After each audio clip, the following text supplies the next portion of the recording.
फिलिशा फर्नांडीस वेंगुर्ल्यासून. माझे एप्रिल महिन्यात युनिव्हर्सिटीचे सेम 2 चे एक्झाम असलेले. एक्झाम सुरू जावच्या आदल्या दिसापासून माझो राईट इयर खूप पेन करतलो. इतलो पेन करतलो की म्हाका स्टडी करूंक जाय नसलेले. अँड ब्रदर एक मेसेज घातले पूण दिसभर पेन करतलो पूण जेन्ना हांव एक्झाम हॉलान एंटर करतली त्या 2 वरां पेपर लिहिता म्हणसर अजिबात म्हाका पेन नसतले.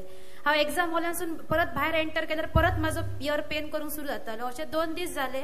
अँड ब्रदर एक मेसेज घातलो 3ऱ्या दिसापासून म्हाजो इयर तुकोचो पूर्ण बंद जालो अँड सगळे पेपर बरे भाशेन दिले आनी हांव पुनासून घरा येयली.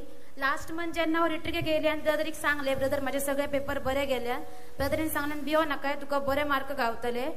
रिट्रीकेसून घरा पावच्या आदी म्हाजो रिजल्ट येयलो. हांव 9.82 CGPA घेवन पास जाल्या.